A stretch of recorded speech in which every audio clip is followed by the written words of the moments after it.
want to show you a great tool for tilling the bow and arrow if you're into making primitive bows and arrows. I don't know what you call this thing. I've got several of them. You can get them shorter than this. You can get them about this wide.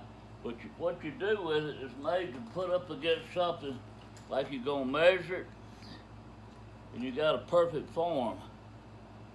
So what I use it for, I haven't made bows in years, but when I quit making them, I had one of these, and I use it to till on my bows. And here's an antler handle. You just shove it down there, and you got the perfect design of your antler handle. So you go down on the other side so it matches perfect.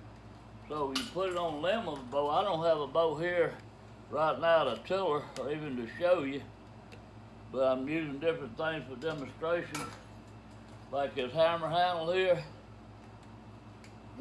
Well, I had my hand in the way, then it hit my hand. Move it out of the way and you got it. So anything like that'll work, but it works on the bow. So you put it on one side of your bow and you shove it in.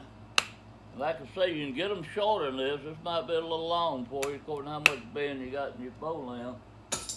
But you shove it in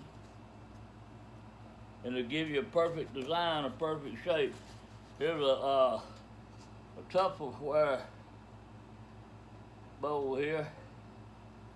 And I'm shoving the corner in. You come down in and see if it matches the other corner. It's a perfect match. Come down and put it on the other corner. It's a perfect match. So you know if your bow's tillered, you do it on one limb, go do it on the other limb. I hope this might help you out, and I hope you enjoyed this short video, and you have a blessed day. I just got through heating this. Is another piece of this real grainy rock I was telling you about. Look how pretty and slick that is, the shine on it. And this is the piece that come off of. I'm gonna pick it up. I'm holding this by hand, hoping you can see how grainy this stuff is. I think this is out of Georgia. I might be wrong. But anyway, that's where I hit it and it come off. It went in there and hit that crack through there where the shell is, where you sell that pretty red stuff. But look how shiny it is. I'm gonna put my thumb. Can you see the shine? And look how grainy it is. And I'm gonna add this to the video I did on talking about Alabama, Georgia, and Florida. Nappers might not be aware of, but a lot of this grainy material is real good if you can figure out the way to heat treat it right. But anyway, I explained that in the video, but I just had this big piece I figured it'd help you understand what I was talking about in the video that I shared. And you can see how rough and grainy it is. Look at that. But that's where I knocked the piece off. Alright, I hope y'all enjoy it. I done a little short video on heat treating. And you guys that get Florida and Georgia and excuse me, Alabama church, don't give up on it if it's real grainy. Just real rough, coarse looking. Because if you experiment sometimes with your temperature, you can make it real slick and shiny like this.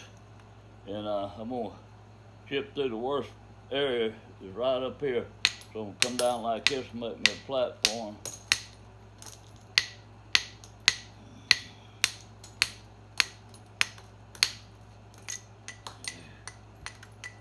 I'm trying to get below this crack right here while I'm taking so long on it.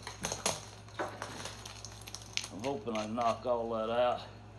So you really get a good idea what it looks like. There we go, we went past the crack. Now I want you to look at how shiny that is. It's as shiny as it can be. Now I don't know what temperature I took this at. I didn't even look.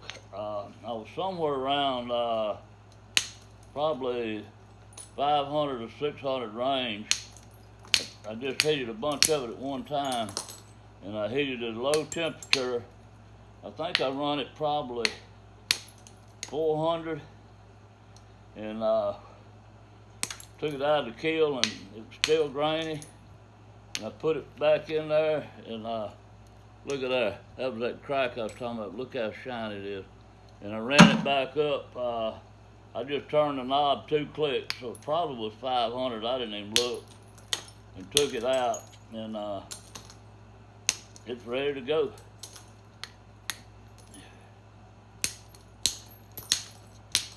Chips real easy, looks pretty. Got a real bad area right in there. Will come off this side, and I'll be able to get it out pretty easy.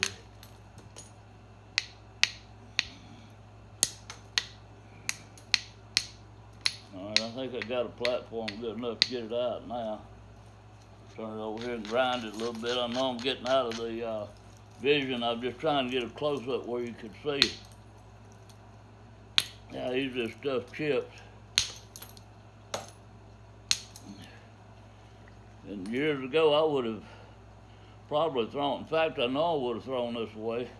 But also years ago, when Craig Ratchett lived up, I think in Oregon's where it was, he was quarrying, and again, I could be wrong on this as well as I remember. It's been a long time ago, with some type of rock, but I think it was jasper.